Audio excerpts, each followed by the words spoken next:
Hi good morning. मैं हूं doctor Parul Modi. Last video में हमने स्किन के अलग अलग टाइप के इन्फेक्शन के बारे में बात की थी। आज हम गैस्ट्रो इंटेस्टिनल ट्रैक्ट के जो इन्फेक्शंस होते हैं उसके बारे में बात करेंगे।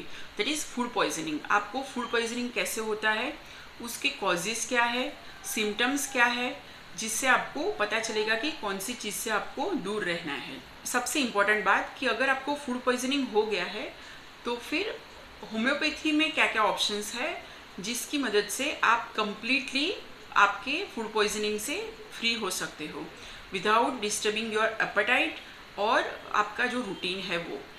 गैस्ट्रोइंटेस्टिनल इन्फेक्शंस जो होते हैं वो बैक्टीरिया से हो सकते हैं, वायरस से हो सकता है और पैरासाइट से हो सकता है। तो सबसे पहले हम बात करेंगे बैक्टीरिया से। कौन कौन से बैक्टीरिया से गैस्ट्रोइंटेस्टिनल इन्फेक्शन हो सकता है। उसमें सबसे पहला है ई कोलाई और सेकंड है साल्मोनेला।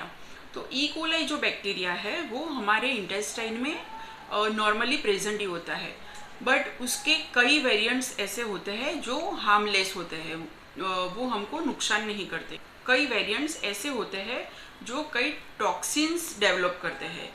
तो वो टॉक्सिन्स से हमको जैसे एब्डोमिनल क्रैम्प्स आ सकता है, नोजिया हो सकता है, वॉमिटिंग एंड डायरिया डेवलप हो सकते हैं।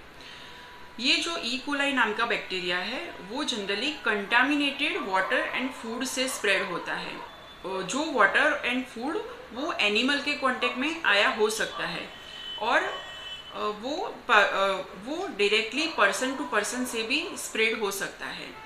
सेकेंड बैक्टीरिया है वो साल्मोनेला बैक्टीरिया है जिससे हमको गैस्ट्रोएंटेराइटिस हो सकता है। वो रॉ और अनकुक्ड पोल्ट्री यानी मीट और एग से स्प्रेड हो सकता है। देन हम बात करेंगे जो वायरल से होता है।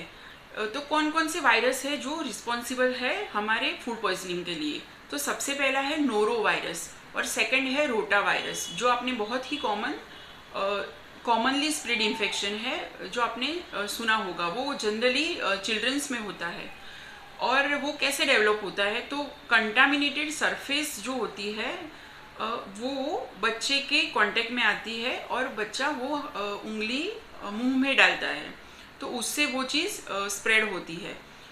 देन सेकंड है नोरो वायरस। तो नोरो वायरस है वो भी फूड बॉर्न डिजीज़ है, यानी वो भी कंटामिनेटेड फूड या तो फिर वाटर से ही स्प्रेड होता है। फूड पॉइजनिंग के केस में रोटा वायरस जो है वो बहुत ही कॉमन इन्फेक्शन देखा जाता है।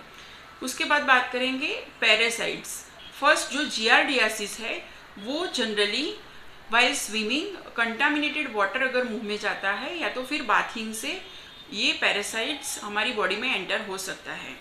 सेकंड जो है क्रिप्टोस्पोरिडियोसिस, वो जो है वो वाटर बॉर्न डिजीज है। जनरली वो यूनाइटेड स्टेट्स में देखा जाता है। ये सारी बात हुई कि कौन कौन से बैक्टीरिया, वायरस एंड पैरासाइट से इन्फेक्शन स्प्रेड हो सकता है। अब उसके सिम्टम्स क्या होते हैं, आपको कैसे पता चलेगा कि मुझे फूड पॉइजनिंग हो गया है। तो उसके सबसे पहले उसमें एब्डोमिनल पेन हो सकता है, क्रैम्प्स आते हैं, डायरिया होता है, समटाइम्स हेडेक होता है पेशेंट को। Then vomiting, nausea and fever भी हो सकता है। डायरिया वॉमिटिंग की वजह से पेशेंट बहुत एग्जॉस्ट हो जाता है, उसको वीकनेस लगती है, फटीग लगता है। देन कई बार चील और शिवरिंग के साथ फीवर भी आता है। अगर डायरिया की फ्रीक्वेंसी बहुत बढ़ जाती है तो स्टूल में ब्लड भी प्रेजेंट हो सकता है। तो ये सारे सिम्टम्स है फूड पॉइजनिंग के। फूड पॉइजनिंग के केस में सबसे इम्पॉर्टेंट चीज़ है अपनी बॉडी को हाइड्रेटेड रखना, यानी लिक्विड लेते रहना चाहिए। देन जीआई इन्फेक्शन में अगर डायरिया हुआ है तो आपको फाइब्रस फूड थोड़ा अवॉइड करना चाहिए। देन होम्योपैथिक मेडिसिन से आप कैसे हेल्प ले सकते हो। तो होम्योपैथी में काफ़ी सारी मेडिसिन है जो आपको फूड पॉइजनिंग के केस में इंस्टेंट रिजल्ट दे सकती है। उसमें सबसे पहले है arsenicum album, then aconite, aloe, cinchona, ipeca, podophyllum, carbo veg, phosphorus, sulphur, argentum nitricum, bryonia, chamomilla, colocynth, gelsemium, petroleum, pulsatilla और भी कई सारी मेडिसिन है जो आपको फूड पॉइजनिंग के केस में bacteria, virus as well as parasite से फ्री कर सकती है और आप अपनी रूटीन लाइफ अच्छी तरह से जी सकते हो। फूड पॉइजनिंग जैसी कंडीशन में सबकी एक्सपेक्टेशन होती है कि इंस्टेंट रिजल्ट मिलना चाहिए, तो आप डेफिनेटली होम्योपैथी की हेल्प ले सकते हो। होम्योपैथिक मेडिसिन से आप even with in a day diarrhoea, vomiting, abdominal cramps ये सबसे फ्री हो सकते हो। तो आपको जब भी फूड पॉइजनिंग या गैस्ट्रोइंटेस्टिनल ट्रैक्ट में इन्फेक्शन ऐसा कुछ भी डायग्नोज हो तो आप श्योरली होम्योपैथिक ले सकते हो। Thank you.